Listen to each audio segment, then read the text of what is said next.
મિત્રો ગયા વખતના પીરિયડમાં પાયથાગોરસનું પ્રમેય લખો અને સાબિત કરો એ વિશે સમજાયું હતું, સાબિતી આપી હતી અને એ પ્રમેય મોઢે કરવા આપ્યો.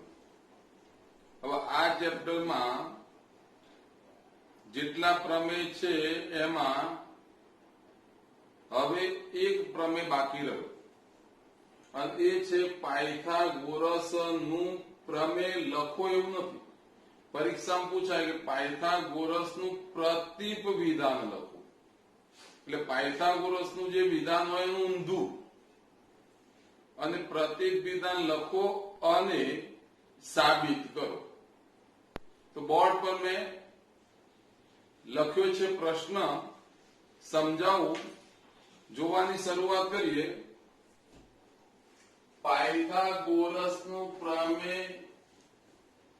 પાયથાગોરસ પ્રમેયનું પ્રતીપ વિધાન લખો અને સાબિત કરો.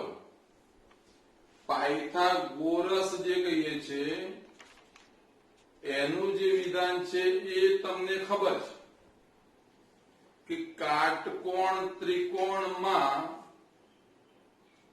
કર્ણનો વર્ગ બાકીની બે બાજુના વર્ગોના સરવાળા જેટલો અથવા બરાબર હોય છે. આવું આપણે ભણીએ. હવે એનું ઊંધું બનાવવું હોય, મોટા ભાગનાની ભૂલો થાય. પહેલો શબ્દ કાટકોણ બોલી જ જાય. હકીકતમાં કાટકોણ કે કાટખૂણો છે એ તો આપણે જાણતા જ નહીં પ્રતીપમાં. એટલે હું હવે એવું કહી શકું કે એનું પ્રતીપ વિધાન શું બને. તો આપણે ભણી ગયા એ પ્રમાણે એવું હતું કે કાટખૂણો હોય તો સામેની બાજુ કર્ણ હોય અને કર્ણ હોય તો બાજુના વર્ગોનો સરવાળો કર્ણના વર્ગ બરાબર થાય. એ પાક્કું જ છે. હવે ઊંધું બોલવું છે તો અહીંયા જોઈએ. કોઈ એક ત્રિકોણ લો તો ત્રિકોણની કોઈ એક બાજુનો વર્ગ, ત્રિકોણની કોઈ એક બાજુ, શક્યતઃ મોટી બાજુ સમજવાની, અને એ બાજુનો વર્ગ રફકામમાં વિચારે તો આવું થાય કે આ ત્રિકોણ મેં દોર્યો, એમાં કોઈ એક બાજુ લઈ લઉં, નામ આપું એસી, અહીંયા બી, તો કોઈ એક બાજુ એટલે એસી નો વર્ગ, બાકીની બે બાજુ એબી અને બીસી એના વર્ગોના સરવાળા જેટલો થાય તો એ પહેલી બાજુ એટલે કે એસી ની સામેનો ખૂણો કાટખૂણો થાય. ઝીણાક્ષરે લખ્યું છે એટલે કદાચ દેખાય ના દેખાય એવું બની શકે, સમજૂતી માટે હતું. પણ હવે બોર્ડ પર થોડું સમજાવવા માટે આગળ લખું છું એટલે ખ્યાલ આવે. અહીંયા ત્રિકોણ કોઈ પણ લેવાનો એટલે અહીંયા આકૃતિ દોરવાની શરૂઆત કરું છું. તો મેં એક આકૃતિ દોરી આવી અને આ આકૃતિ જે છે એમાં નામ આપું છું એ બી સી. અહીંયા કાટખૂણો છે એવું મારે સાબિત કરવું છે. હાલ આ ત્રિકોણ જે દોર્યો એ ત્રિકોણમાં ખૂણો બી કાટખૂણો છે એવું મારે સમજવાની જરૂર નથી. કેમ? કારણ કે ત્રિકોણની કોઈ એક બાજુનો વર્ગ, એટલે કોઈ એક બાજુ એટલે એસી એનો વર્ગ, બાકીની બે બાજુ એટલે એબી અને બીસી એના વર્ગોના સરવાળા બરાબર હોય તો પહેલી બાજુ એટલે એસી એની સામેનો ખૂણો એટલે એની સામેનો ખૂણો બી થાય અને એ ખૂણો કાટખૂણો છે એમ મારે સાબિત કરવું છે. એટલે તમારે પહેલા તો પ્રતિજ્ઞા તૈયાર કરવી પડે.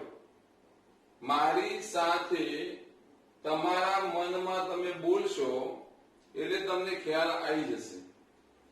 ત્રિકોણમાં કોઈ એક બાજુનો વર્ગ બાકીની બે બાજુના વર્ગોના સરવાળા જેટલો થાય તો પહેલી બાજુની સામેનો ખૂણો કાટખૂણો છે. આ બની ગઈ પ્રતિજ્ઞા. જે તમારે પરીક્ષામાં આ પ્રશ્ન પૂછાય તો પહેલા પ્રતિજ્ઞા કરી લખવું પડે. અહીંયા એવું લખ્યું વિધાન લખો એટલે મેં વિધાન શબ્દ વાપર્યો છે, પણ અહીંયા તમે વિધાનની જગ્યાએ એવું લખી શકો પ્રતિજ્ઞા. એટલે પ્રતિજ્ઞા તૈયાર થઈ ગઈ. અથવા કરીને લખ્યું છે નીચે કે શાબ્દિક રજૂઆત છે એની જગ્યાએ ત્રિકોણ આધારિત રજૂઆત કરવી હોય તો શું? તો ત્રિકોણ કયો તો કે એબીસી. એમાં મોટી બાજુ અથવા એક બાજુ કઈ તો કે એસી. તો એસી નો વર્ગ બાકીની બે બાજુ એટલે એબી અને બીસી એના વર્ગોના સરવાળા બરાબર હોય તો આ એક બાજુની સામેનો ખૂણો બી કાટખૂણો છે. આવું મારે લાવવું છે. એટલે આ તમને આપ્યું ગણાય તો કરીને જે છે એ આપણને સાબિત કરવાનું કહ્યું છે. તો આની અનુસંધાનમાં મારે જો પક્ષ લખવું હોય તો પક્ષ શું થાય? ત્રિકોણ એબીસી માં એસી નો વર્ગ બરાબર એબી નો વર્ગ વત્તા બીસી નો વર્ગ. સાધ્ય શું? તો સાધ્ય બરાબર શું? ખૂણો બી કાટખૂણો છે. અથવા એવું ન લખો તો અથવા ખૂણો બી બરાબર 90. આ પણ ચાલે. આ લખો અથવા આ લખો, બંને લખવાની જરૂર નથી, કોઈ એક લખી શકો છો. હા, પક્ષ તમને ખબર પડી ગઈ. આટલાથી આટલો ભાગ છે પક્ષ, આટલાથી આટલો સાધ્ય. પાયથાગોરસનું પ્રમેય ભણ્યા હતા એમાં યાદ કરો આ બી કાટખૂણો છે એ પક્ષ હતો અને આ સાધ્ય હતું. આ પ્રમેયમાં જે સાધ્ય એ વખત હતું એ અત્યારે પક્ષ બની ગયું અને જે ત્યારે પક્ષ હતું એ સાધ્ય બન્યું. એટલે આને પ્રતીપ પ્રમેય કહેવાય. અને પ્રતીપ પ્રમેય જે સમજીએ છે એના અનુસંધાનમાં આપણે પક્ષ સાધ્ય લખ્યું. હવે વાત આવી શું કે સાબિત કરવા માટેનો રસ્તો શું? તો મારે એક ત્રિકોણ દોરવો પડે બીજો અને એમાં મારી જાણકારી છે એવું માનવું પડે. એટલે મેં શું કર્યું કે ભાઈ એક ત્રિકોણ બાજુમાં દોરું છું, એમાં આ ખૂણો કાટખૂણો છે એવું હું સમજુ છું અને એવું દોરું પણ છું. એટલે આનું નામ આપું છું હું ક્યુ, અહીંયા નામ આપું પી, અહીંયા નામ આપું આર. તો મેં શું કર્યું? બીસી નું માપ લીધું અને એટલું જ માપ લઈ મેં ક્યુઆર રચ્યું. એટલે આ બે બાજુ જેટલું એબી નું માપ હતું એટલું જ માપ લીધું અને મેં પીક્યુ રચી દીધું. એટલે આ રચાઈ ગયું. એટલે મારી પાસે માપ લઈને જે ત્રિકોણ દોરવો હતો એ ત્રિકોણ એબી જેટલું જ માપ લઈને પીક્યુ નું માપ લઈને બીસી જેટલું માપ ક્યુઆર નું લઈ અને આમાં ખૂણો ક્યુ કાટખૂણો બને એવો ત્રિકોણ મેં પીક્યુઆર રચ્યો. સાબિતીની શરૂઆત કરીએ તો એનું લખાણ પણ એવું જ આવે ને કે એબીસી ને અનુરૂપ ત્રિકોણ પીક્યુઆર એવો રચો કે જેથી ખૂણો ક્યુ કાટખૂણો બને, પીક્યુ બરાબર એબી થાય ને ક્યુઆર બરાબર બીસી થાય. તો આપણે એવું લખી દઈએ. તો સાબિતીની શરૂઆત કરીએ તો અહીંયા લખું છું સાબિતી. જે કર્યું લખીએ ત્રિકોણ PQR અથવા તો ત્રિકોણ ABC ને અનુરૂપ લખીએ. ત્રિકોણ ABC ને અનુરૂપ ત્રિકોણ PQR લખાણ લખવું જ પડશે. આવું એવો રચો, એવો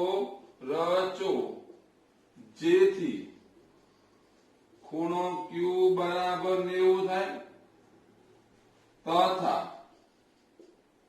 આ માપ છે જ માપ આ થવું જોઈએ એટલે કે બીસી બરાબર ક્યુઆર અને આ માપ બરાબર આ માપ એટલે કોણ તો એબી બરાબર પીક્યુ થાય સ્પષ્ટ શબ્દોમાં તમને આખી લીટી દેખાઈ એબીસી એટલે આ કહેવાય એને અનુરૂપ પીક્યુઆર રચો પણ શરત આપી એવો રચો કે એમાં ક્યુ ખૂણો કાટખૂણો હોવો જોઈએ એબી નું માપ અને પીક્યુ નું માપ સરખું હોવું જોઈએ બીસી અને ક્યુઆર નું માપ પણ સરખું હોવું જોઈએ સમજી ગયા હોય તો તમને બોર્ડ પર દેખાયેલી આકૃતિમાં ત્રિકોણ પીક્યુઆર માં ખૂણો ક્યુ કાટખૂણો દેખાશે અને ક્યુ કાટખૂણો દેખાય તો એની સામેની બાજુ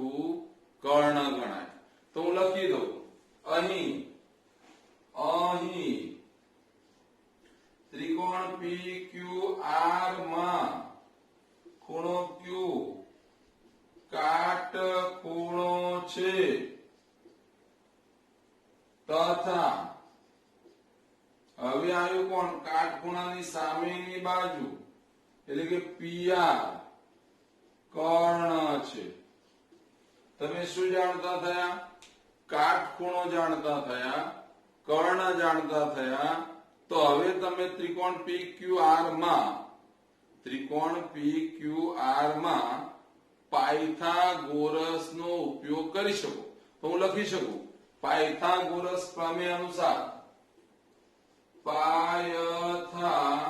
પાયથાગોરસ પ્રમેય અનુસાર તો અનુસાર શું કર્ણનો વર્ગ બાકીની બાજુના વર્ગોના સરવાળા બરાબર થાય એટલે કે બાકીની બાજુ કઈ તો પીક્યુ નો વર્ગ વત્તા ક્યુઆર નો વર્ગ પાયથાગોરસ આવું કહે છે કે બાજુના વર્ગોનો સરવાળો કર્ણના વર્ગ બરાબર થાય એટલે પાયથાગોરસ પ્રમાણે મેં લખી દીધું જો પાયથાગોરસ પ્રમાણે હું લખી દઉં તો પછી આપણે શું જાણીએ છીએ તો જાણીએ છીએ કે અહીંયા બોર્ડ પર લખ્યું છે કે ભાઈ પીક્યુ બરાબર એબી અને ક્યુઆર બરાબર બીસી તો પીક્યુ ની જગ્યાએ હું લખું એબી કિંમત મૂકી એબી નો વર્ગ અહીંયા ક્યુઆર બરાબર શું તો કે બીસી નો વર્ગ બરાબર કોણ તો પીઆર નો વર્ગ પીઆર ની કિંમત આપણી પાસે નથી એટલે બે ની કિંમત મૂકી દીધી હવે વિચારો પક્ષ જોશો તો ખબર પડશે કે એબી નો વર્ગ વત્તા બીસી નો વર્ગ બરાબર કોણ તો કે એસી નો વર્ગ તો મેં લખ્યું અહીંયા એસી નો વર્ગ બરાબર પીઆર નો વર્ગ કોના પરથી લખ્યું તો અહીંયા લખવું પડ્યું પક્ષ પરથી જો પક્ષ પરથી આવું લખું તો અહીંયા જે મૂક્યું છે એમાં તમે અહીંયા લખી શકો રચના પરથી કેમ રચના પરથી કારણ કે તમે જે રચના કરી હતી એ વખતે સરખા માપ લીધા હતા એટલે આટલા સુધી આવી ગયા આટલા સુધી જયારે આવી ગયા તો પછી અંતે થયું શું તો એસી બરાબર પીઆર આવું એક માપ મળી જાય કોનું માપ મળ્યું જોઈ લીધું છે એસી બરાબર પીઆર મારે જે જોઈતું હતું એ માપ મળી ગયું કે એસી બરાબર પીઆર છે હવે મારે લખવું છે પણ બોર્ડ ભરાઈ ગયું એટલે પાછું અહીંથી શરૂઆત કરવાની છે એટલે આટલું તમારી નોટમાં લખાઈ જાય અને આટલા સુધી આવી જાઓ એટલે એટલાથી પછી હું હવે લખવાનું શરૂ કરું છું ઉપર એટલાથી શરૂ કરવાનું તમારી નોટમાં આ લખાણ થઈ ગયું છે મારી પાસે અત્યારે મને ખબર છે ત્યાં સુધીમાં એબી બરાબર પીક્યુ બીસી બરાબર ક્યુઆર અને એસી બરાબર પીઆર થઈ ચૂક્યું છે અહીંયા જોઈએ તો ખબર પડે હાર એબી બરાબર પીક્યુ છે બીસી બરાબર ક્યુઆર છે હાલ સાબિત કર્યું એસી બરાબર પીઆર થોડીક માહિતી આપી દઉં એટલે આ પ્રમેયમાં આગળ કેવી રીતના વધવાનો આઈડિયા આવી જાય મારો ટાર્ગેટ આ પ્રમેય માટે શું કે જો આ બે ત્રિકોણ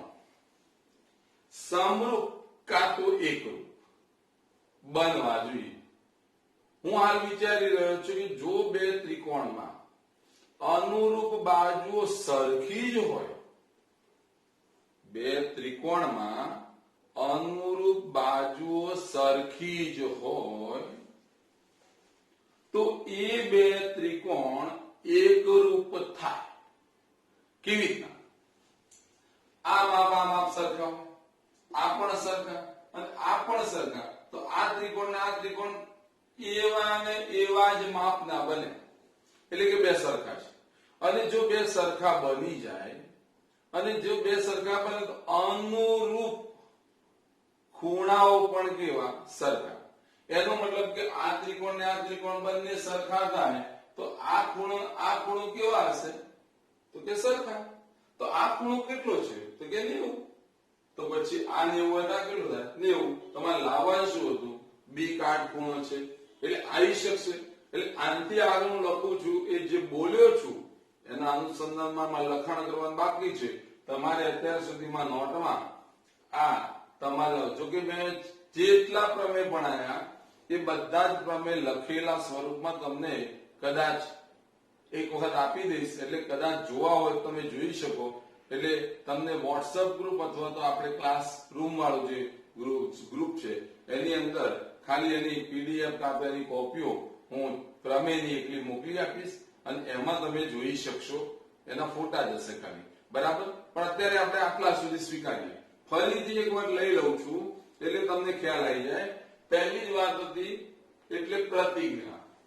કોઈ ત્રિકોણની કોઈ એક બાજુ નો વર્ગ બાકીની બે બાજુના વર્ગોના સરવાળા બરાબર થાય. તો પહેલી બાજુની સામેનો ખૂણો કાટખૂણો છે. ક્લિયર? સમજી ગયા છો? એના ઉપરથી આપણે આવ્યું બાજુના વર્ગોનો સરવાળો એ પહેલી બાજુના વર્ગમાં, પહેલી બોલજો, કર્ણ નથી બોલતો, કાટખૂણો નહીં જાણતો, કર્ણના વર્ગ બરાબર થાય તો પહેલી બાજુની સામેનો ખૂણો કાટખૂણો. ક્લિયર થઈ ગઈ? પક્ષ તમને ખ્યાલ આવી ગયો છે, સાધ્ય આવી ગયું છે. આમાં ઝડપથી કામ કરું છું. આ બે ત્રિકોણમાં આને અનુરૂપ આ બાજુ લો, આને અનુરૂપ આ બાજુ લો, આનું માપ સરખું. AB બરાબર PQ, BC બરાબર QR લઈ લો એટલે લખાણ લખાઈ ગયું. ખૂણો Q કાટખૂણો લો. આ ત્રિકોણ કાટકોણ ત્રિકોણ છે એટલે પાયથાગોરસ લાગે એટલે મેં પાયથાગોરસ અહીંયા લખી દીધું આના પરથી. પણ એ PQ બરાબર AB લખ્યું, QR બરાબર BC લખ્યું એટલે આટલો પહોંચી ગયો. પક્ષમાં જોયું ત્યારે ખબર પડી AB નો વર્ગ વત્તા BC નો વર્ગ બરાબર AC નો વર્ગ થાય એટલે એ લખ્યું. વર્ગમૂળ લીધા તો AC બરાબર આ PR. એટલા સુધી અહીં અટક્યો છું. હવે ભૂસીને ફરીથી શરૂ કરું છું. હવે આપણે ક્યાં અહીં ઉભા હતા? તો છેલ્લે લાયા તો યાદ કરો, અંદર જોયો તો ખબર પડશે. તમે દેખશો ત્યારે ખબર પડશે કે આપણે માપ લાયા હતા AC બરાબર PR. તો અહીંયા લખવાનું શરૂ કરું. પહેલો ત્રિકોણ કયો? તો કે ABC અને બીજો ત્રિકોણ કયો? ત્રિકોણ PQR માં કોણ સરખું? કે AB બરાબર PQ.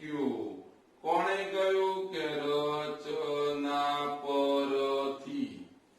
બીજું કોણ? તો કે BC બરાબર QR.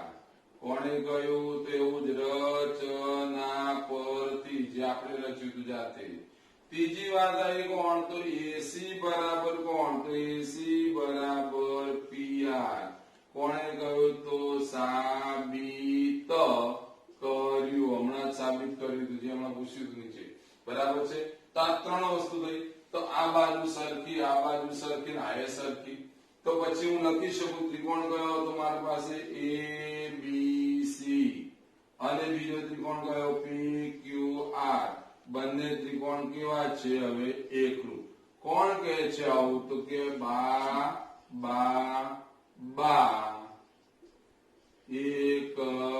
એકરૂપતા એની શરત છે. બા એકરૂપતા એટલે બાજુ બાજુ એક ત્રિકોણની 3 બાજુ બીજા ત્રિકોણની અનુરૂપ 3 બાજુ સાથે સમાન થાય તો એ બંને ત્રિકોણ સરખા એટલે કે એકરૂપ થાય। એટલે આ ત્રિકોણ ને આ ત્રિકોણ હવે એકરૂપ થઈ ચૂક્યા છે। હમણાં હું બોલતો હતો, હવે લખાણ લખ્યું, આ ત્રિકોણ ને આ ત્રિકોણમાં આ બાજુ સરખી, બીસી ક્યુઆર સરખી, એસી અને પીઆર પણ સરખી। લખાણ લખ્યું તો આ એબીસી આ પીક્યુઆર બંને ત્રિકોણ સરખા થયા, એકરૂપ થયા। કોણે કહ્યું? તો કે બાજુ બાજુ અને બાજુ એકરૂપતાની શરત। આટલા સુધી પહોંચી ગયા તો હવે શું? તો હવે તો બહુ સહેલું થઈ ગયું કે જો બંને ત્રિકોણ એકરૂપ હોય તો અનુરૂપ ખૂણા પણ એકરૂપ સરખા। એટલે આ એ અને પી કેવા થાય? સરખા। આ બી અને ક્યુ કેવા? સરખા। આ સી અને આર પણ કેવા? સરખા। તો અંતે હું એવું કરી શકું કે આ સરખા મારે જરૂરિયાત કોની છે? તેથી લખું છું ખૂણો ક્યુ નહીં, ખૂણો અહીંયા કયો છે? બી। તો પહેલા બી લખીશ, બી બરાબર ખૂણો કયો? ક્યુ।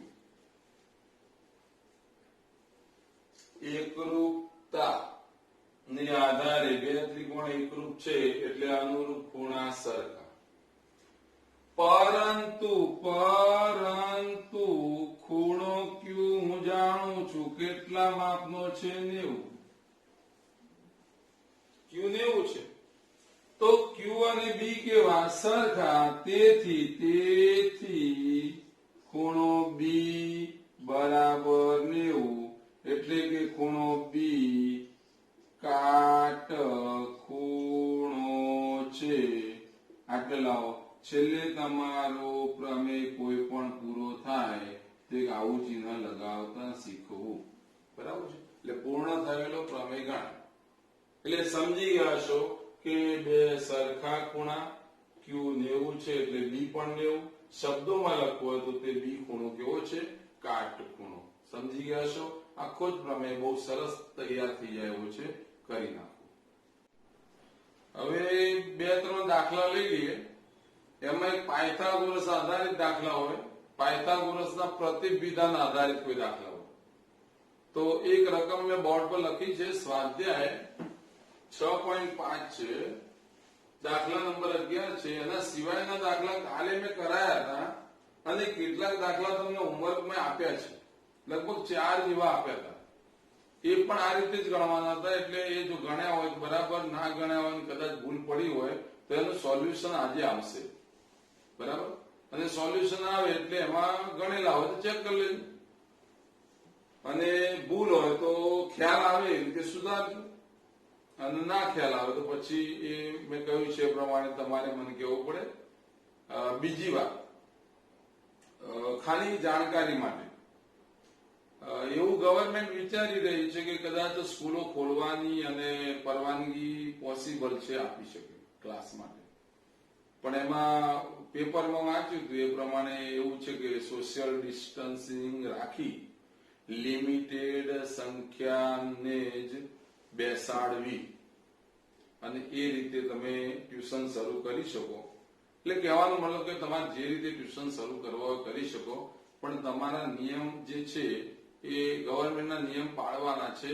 એટલે કે કાં તો દૂર દૂર છોકરા બેસાડવા પડે, એક બેન્ચીસ પર એક છોકરો, કાં તો એક બેન્ચીસ પર 2 છોકરા, એવી રીતના ગોઠવી દૂર દૂર બેસાડી અને ભણાવી શકાવ। એટલે એવું કંઈક હવે આવી રહ્યું છે। એટલે વધારે નહીં, કદાચ 15 દિવસ કે મહિના, અત્યારથી 15 દિવસ કે મહિના પછી આવી કદાચ ગવર્મેન્ટ છૂટ આપે તો આપણા ક્લાસ એ રીતે શરૂ થશે। ઓનલાઈનમાં જે હાલ ભણાવીએ છીએ એ તો ફક્ત હાલ કશું જ નથી એટલે ભણાવવું પડે છે, બાકી ઓનલાઈનમાં જેટલી ભણાવવાની મજા મને આવે છે અને ભણવામાં તમને જે મજા આવે છે એ બધી વાર્તાઓ ખોટી છે. કોઈને મજા એટલી આવતી નહીં જે રૂબરૂ ભણીએ. અને રૂબરૂ આ જે સમય છે એ સમયમાં વધારાના આ ચેપ્ટરના આધારિત દાખલા હોય એ તમે તમારી રીતે ગણ્યા હોય અને ના આવડતા હોય તો એ તમે રૂબરૂ મને જ્યારે ક્લાસમાં મળશો ત્યારે જ એનું સોલ્યુશન આપવું અને સમજાવવું એ અનુકૂળ મને લાગે છે. એટલે તમારે એ રીતે તૈયાર થવાનું છે. કારણ કે આ તો આખા વિશ્વનો પ્રશ્ન આવી ગયો છે. અને વિશ્વની વાત છોડો તો ભારતનો આવી ગયો, અને ભારતની વાત છોડો તો એમાં પાછું અહીંયા ગુજરાત. તો ગુજરાતમાં જે નક્કી બધે થાય એ આપણે પાળવું પડે. એમને કોઈ બેસાડ દે, કોઈ ક્લાસ ભર દે એ પોસિબલ નથી. કારણ કે એમાં ડર આપણને એ છે કે બીમારીનો ડર છે અને ગવર્મેન્ટના નિયમનું ઉલ્લંઘન કરીએ તો સજા ભોગવવા તૈયાર રહેવું પડે.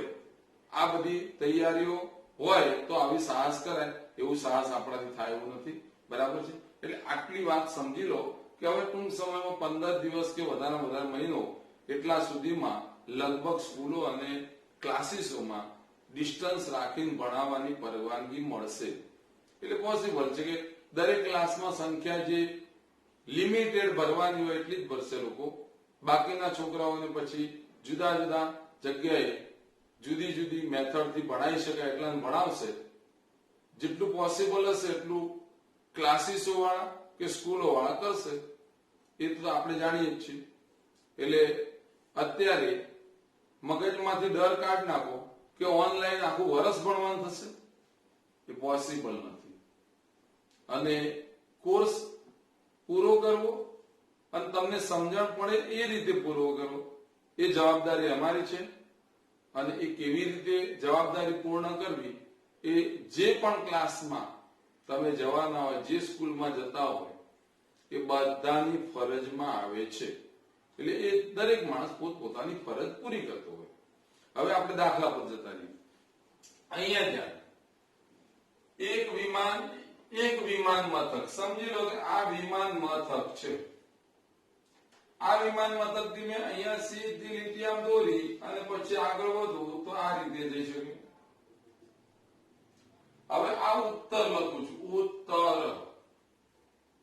જો આ ઉત્તર દિશા હોય તો આ દક્ષિણ હશે. અહીંયા હું આમ લીટી દોરું તો આને પૂર્વ કહેવાય, પૂર્વ દિશા. તો આ બાજુ જઈએ તો એને કહેવાય પશ્ચિમ દિશા. તો અહીંયા લખ્યું પશ્ચિમ.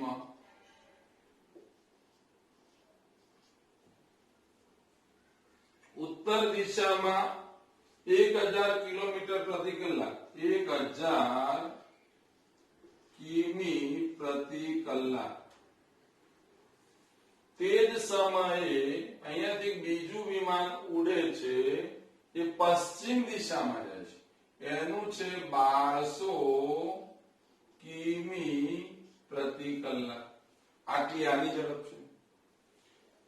આ એક વિમાન મથક છે, ત્યાંથી એક વિમાન ઉડ્યું છે, ઉપર જાય છે અને ઉત્તર દિશા તરફ જઈ રહ્યું છે માની લે. બીજું પશ્ચિમ દિશામાં જઈ રહ્યું છે. ઉત્તર, દક્ષિણ, પૂર્વ, પશ્ચિમ ચોકડી પાડીએ તો આ ખૂણો કાટખૂણો થાય. જો આ વિમાન મથક જે છે ઉડે છે ત્યાં બી નામ આપવું. વિમાન અહીંયા પહોંચ્યું છે એ નામ આપવું. આ વિમાન પહોંચ્યું છે સી નામ આપવું. તો વચ્ચે લીટી દોરવું તો આ વિમાન એ, આ વિમાન સી, વચ્ચેનું મારે અંતર શોધવાનું કહ્યું છે. પહેલી વાત એ આવે કે વિમાન ઉડ્ડયન કર્યું ત્યાંથી એને ખરેખર 1000 કિમી પ્રતિ કલાક નો મતલબ થાય 1 કલાકમાં 1000 કિલોમીટર અંતર કાપે છે. વિમાન કેટલો સમય સુધી ઉડ્યું છે? તો 1.5 કલાક. તો 1.5 કલાક એટલે શું? તો કે 1.5 કલાક. આ 1.5 કલાકનો મતલબ શું થાય? 1.5 કલાક. એક આખો કલાક, બીજો અડધો કલાક. મિનિટમાં રૂપાંતર કરો તો એ ચાલે, પણ આપણે જરૂર નથી.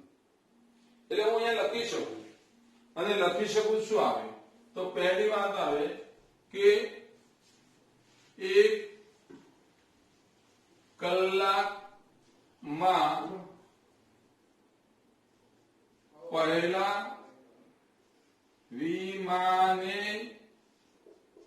કાપેલ અંતર બરાબર 1000 કિલોમીટર, તો 1.5 કલાકે પહેલું વિમાન હતું, અંતર કેટલું કાપ્યું? તો 1000 ગુણ્યા 1.5 બરાબર 1000 ગુણ્યા 15/10, એટલે મારો જવાબ આવ્યો 1500 કિમી. આટલા કિલોમીટર અંતર કાપ્યું. જો આટલું અંતર પહેલું વિમાન કાપે તો બીજામાં 1 કલાકમાં બીજા વિમાને કાપેલ અંતર બરાબર, હવે બીજા વિમાનની વાત આવે, કલાકમાં 1200 કિલોમીટર અંતર કાપ્યું, તો 1200 કિમી અંતર કાપ્યું. તો 1.5 કલાકમાં 1.5 કલાકમાં કાપેલું અંતર કેટલું? 1200 ગુણ્યા 15/10 ઉડાડ દો, ગુણાકાર 12 ગુણ્યા 15 180 થાય, એટલે 1800 કિલોમીટર આટલું અંતર કાપ્યું. કે 1800 કિલોમીટર કાપ્યું, એટલે હું અહીંયા લખી શકું આ માપ કેટલું આવ્યું તો કે 1800, આ માપ કેટલું આવ્યું તો કે 1500, આટલા કિલોમીટર અંતર કાપ્યું. હવે અહીંયા લખું છું ત્રિકોણ ABC માં ખૂણો B બરાબર 90, તો પાયથાગોરસ AC નો વર્ગ બરાબર શું? તો AB નો વર્ગ વત્તા AB નો વર્ગ વત્તા BC નો વર્ગ, AB નો વર્ગ વત્તા BC નો વર્ગ. તો હવે શું? તો કિંમત મૂકી, AC નો વર્ગ બરાબર AB એટલે કેટલા? તો 1500, એનો વર્ગ વત્તા કેટલા? તો 1800, એનો પણ વર્ગ. આટલા સુધી આવી ગયા. આટલા સુધી આવી ગયા તો હવે શું? AC નો વર્ગ બરાબર 1500 નો વર્ગ થાય 225, 15 નો વર્ગ 2 મીંડા હોય તો 4 મીંડા થાય, વત્તા 1800 નો વર્ગ એટલે કે 18 નો વર્ગ 324 થાય, 2 મીંડાના 4 મીંડા, અને આવો બી જવાબ આવ્યો. હજી આનો સરવાળો કરીએ તો અહીંયા ગણતરી કરું છું હવે. તો AC નો વર્ગ બરાબર કેટલા? તો AC નો વર્ગ બરાબર, આનો નાનો સરવાળો કરવો તો પહેલા તો 4 મીંડા 1 2 3 4 મીંડા મૂકીએ. અહીંયા એક લીટી દોરું એટલે ભેગું ના થઈ જાય. અહીંયા 5 અને 4 9, 2 અને 2 4,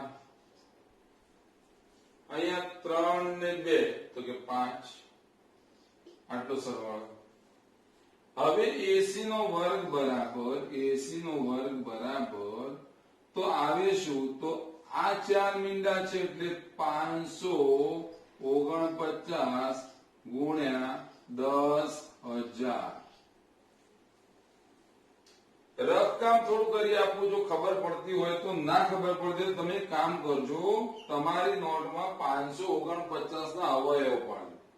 તો અવયવ પાડશો તો ત્રણેય ભાગ ચાલશે. એટલે મને થોડું ખબર છે એ પ્રમાણે હું બોલી જઉં કે 3 ગુણ્યા 61. 61 ને 3 ગુણશો ને 3 આવું, એટલે આના મેં અવયવ પાડ્યા. ત્રણેય ભાગ ચલાવું એટલે જે પદ આવે ફરી 3 ચલાવું તો 61 આવે છે. તો ગુણ્યા અહીંયા શું આવ્યું? એ 100 ગુણ્યા 100. અંતે તમે શું લખી શકો? તો 3 નો વર્ગ લખો, 100 નો વર્ગ લખો અને 61 લખ્યા. અહીંયા AC નો વર્ગ અહીંયા આવી ગયા. તો હવે શું? તો AC નો વર્ગ બરાબર વર્ગમૂળ લઈએ તો 3 નું વર્ગમૂળ એટલે આ 3 ના વર્ગનું વર્ગમૂળ 3 આવે, અહીંયા 100 આવે, આનું વર્ગમૂળ ન નીકળે એટલે વર્ગમૂળમાં 61 આવે, ગુણાકાર 300 વર્ગમૂળમાં 61 કિલોમીટર. કોનું માપ? એસી બરાબર. એક શબ્દ લખવાનો બાકી રાખું છું. એ શબ્દ તમને ખબર છે, બંને વિમાન વચ્ચેનું અંતર એસી.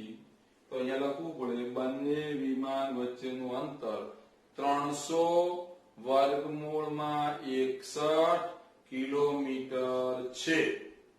સમજી ગયા? બોર્ડ પર બીજી એક રકમ લખી છે, એ પણ સમજી લઈએ. 6 મીટર અને 11 મીટર ઊંચાઈના બે થાંભલા. સમજી લો, આ 6 મીટર ઊંચાઈ, અહીંયા 11 મીટર ઊંચાઈ, એના બે થાંભલા.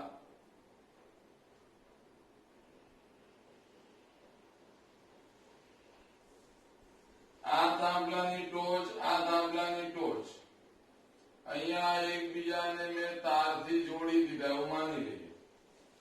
સમતલ જમીન પર આવેલા બે થાંભલા છે, એમાં એકનું માપ 6 મીટર છે, મેં લખી દીધું 6 મીટર. અહીંયા 11 મીટર. એને કહ્યું છે સમતલ જમીન પર આવેલા બે થાંભલાના બે છેડા વચ્ચેનું અંતર. એટલે શબ્દ વાપર્યો છે નીચેના છેડા વચ્ચેનું અંતર. તો નીચેના છેડા આ કહેવાય. હું અહીંયા લઈ લઉં છું ડી અને ઈ. તો આ માપ જે છે એ 12 મીટર આપી દીધું. હવે એને કહ્યું છે 12 મીટર હોય તો ઉપરના છેડા વચ્ચેનું અંતર શોધો. આ ઉપરના છેડા વચ્ચેનું અંતર શોધવાનું.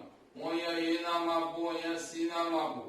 અહીંથી સીધી લીટી દોરી દઉં છું. આમ ત્રિકોણ બને એટલે અહીંયા નામ આપું છું બી. આકૃતિ મેં દોરી, એમાં સમજ પડી ગઈ. આ નાનો થાંભલો, આ મોટો થાંભલો, શિરોલામ ઉભેલા છે, વચ્ચેનું અંતર 12. હવે માની લો હાલ જે વાત કરી રહ્યા છે એના અનુસંધાનમાં કહીએ તો એબી જે માપ છે, એબી, તો એબી નું માપ કેટલું? તો એબી બરાબર કોણ થાય? તો આ ચોરસ અથવા લંબચોરસ જેવું દેખાય. લંબચોરસની સામસામેની બાજુ સમાન હોય એટલે એબી બરાબર કોણ થાય? તો કે બી થાય. એબી બરાબર કોણ થાય? તો કે ડી થાય. એક મિનિટ, ડીઈ. અને જો ડી બરાબર કેટલા છે? તો કે 12. તો અંતે એબી બરાબર કેટલા થયા? તો એબી બરાબર 12 મીટર થાય. એક કામ પરથી. હવે જે કામ બીજું છે, બરાબર છે, એમાં કયું માપ? તો તમે જાણો છો એડી. એડી બરાબર કોણ? તો એડી બરાબર બી. અને આ બીઈ જે માપ છે એ હું જાણતો નથી, પણ એડી જાણું છું. તો આ 6 બરાબર કોણ? તો કે બી. ત્રીજી વાત આવી કે મારે એ માપ સિવાય આ બીસી જાણવું છે. તો બીસી બરાબર શું? તો આખું માપ કયું? તો સીઈ. એમાંથી આખા માપમાંથી હું આટલું માપ કાઢી નાખું, કયું? તો કે બી. તો જોઈ લો, આખું માપ 11, આખું માપ 11 ઓછા આ માપ કેટલું છે? તો હમણાં 6, આ લખી દઉં છું 12. તો આ 6 બાદ કરે તો બરાબર કેટલા? 11 માંથી 6 જાય તો 5 મીટર. બીસી બરાબર 5 મીટર. અને આટલું માપ જે આવ્યું છે, બરાબર છે. અનુસંધાનમાં આગળ વધીએ, તમે જે માપ જાણો છો. હવે આટલું માપ આવી ગયું હોય તો અહીંયા જુઓ, ત્રિકોણ કયો હતો? એબીસી. જે અહીંયા દેખાય એબીસી. એમાં ખૂણો બી કેવો? તો કે 90. તો પાયથાગોરસ પ્રમાણે એસી નો વર્ગ બરાબર એબી નો વર્ગ વત્તા બીસી નો વર્ગ થાય. હવે માપ લખો તો માપ કયું આવે? એબી બરાબર કેટલા? 12.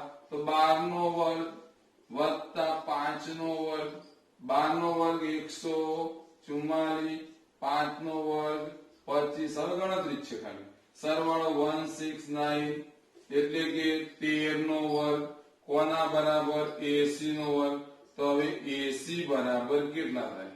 આનું વર્ગમૂળ કાઢો તો આનું વર્ગમૂળ કેટલું આવ્યું? 13. તો અંતે લખવાનું શું? ઉપરના બે છેડા વચ્ચેનું અંતર. ઉપરના બે છેડા વચ્ચેનું અંતર 13 મીટર છે. ખબર પડી ગઈ? ઉપરના બે છેડા વચ્ચેનું અંતર કેટલા મીટર થાય? તો 13 મીટર. આ પ્રકરણ જે 6 છે એ 6 પ્રકરણનો પ્રમેય વિભાગ પૂરો થઈ ગયો, દાખલા વિભાગ પૂરો થયો. આ છેલ્લો દાખલો છે અને આ છેલ્લો દાખલો પણ એટલે આ ચેપ્ટર પૂરું થાય છે. એટલે આવતીકાલથી હવે વિજ્ઞાનમાં શરૂ કરીશું. ગણિતના 2 ચેપ્ટર થઈ ગયા. તો આ 2 ચેપ્ટર તમારે ઘેર પ્રેક્ટિસ કરતા રહેવું સાથે સાથે. અને હવે સમય મળે ત્યારે એટલે એ બરાબર મજબૂત પાકા થઈ ગયા. અને વિજ્ઞાનમાં હવે શરૂઆત કરીશું આપણે.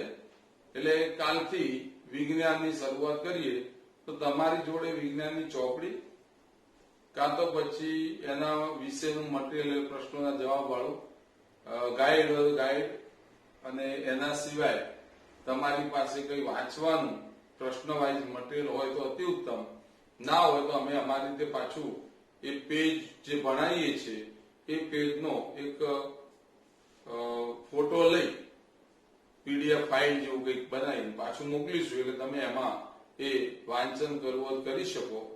બરાબર છે? કાં તો પછી એની ઝેરોક્સ કાઢી શકો. એટલે એની ઝેરોક્સ કાઢીને તૈયાર થાય મટીરિયલ, અને એ ચેપ્ટર વાઇઝ પછી હાલ તૈયાર કરવું પડે. અહીંયા જોઈ લો છેલ્લો દાખલો આપણો. ત્રિકોણ એબીસી માં મેં તો આકૃતિ આવી દોરી દીધી છે. ખબર છે કે ત્રિકોણ એબીસી માં AB બરાબર 6 વર્ગમૂળમાં 3 12 અને BC બરાબર 6. આ બધા સેન્ટીમીટર. આજે ભણ્યા પ્રમેય પ્રમાણે શું છે? બાજુઓ તમને આપી દીધી. તો પહેલી વાત આવે આ ત્રિકોણમાં મોટી બાજુ કઈ? તો AC. AC નો વર્ગ બરાબર 12 નો વર્ગ બરાબર 144. પરિણામ નંબર 1 લઈ શકાય. બાકીની બે બાજુ એટલે કોણ? તો AB. બીજું કોણ છે કે BC. એના વર્ગો નો શું કરી રહ્યો છું? સરવાળો. તો AB એટલે કેટલા? 6 વર્ગમૂળમાં 3 એનો વર્ગ. અહીંયા કેટલા છે? 6 એનો પણ વર્ગ. 6 નો વર્ગ 36 વર્ગમૂળમાં 3 નો વર્ગ 3 વત્તા 36 બરાબર 36 ગુણ્યા 3 કરવું પડે 108 વત્તા 36 8 ને 6 14 નો 4 1 4 એટલે 1. સરવાળો આવશે શું? AB નો વર્ગ વત્તા BC નો વર્ગ બરાબર 144. પરિણામ નંબર 2. સીધી વાત હતી. આ ત્રિકોણમાં અથવા કોઈ પણ ત્રિકોણમાં આવું કે તો પહેલા મોટી બાજુનો વર્ગ લઈ લેવાનો. જેનું માપ મોટું એ મોટી બાજુ. બાકીની બે બાજુના વર્ગોનો સરવાળો કરવાનો. પરિણામ 1 મોટી બાજુનો વર્ગ, પરિણામ 2 બાકીની બે બાજુના વર્ગોનો સરવાળો. ચકાસણી કરશો તો ખબર પડશે 1 અને 2 પરથી શું જાણવા મળ્યું? તો કે AB નો વર્ગ વત્તા BC નો વર્ગ બરાબર કોણ થયું? 144 એટલે કોણ? તો કે AC નો વર્ગ થયું. પાયથાગોરસનું પ્રતિવિધાન એવું કહેતું હતું મોટી બાજુનો વર્ગ બાકીની બે બાજુના વર્ગોનો સરવાળો બરાબર થાય તો મોટી બાજુની સામેનો ખૂણો કાટખૂણો હોય. મોટી બાજુ કઈ છે? AC. એની સામેનો ખૂણો કયો છે? B. તેથી પાયથાગોરસના પ્રતિવિધાન અનુસાર ખૂણો એટલે અહીંયા લખવો તો હજી લખાય એસી ની સામેનો ખૂણો ખૂણો બી કાટખૂણો છે, તેથી ખૂણો બી બરાબર માપ લાવવું તું 90. અહીંયા કહ્યું તું બી શોધો, ખૂણો બી બરાબર 90.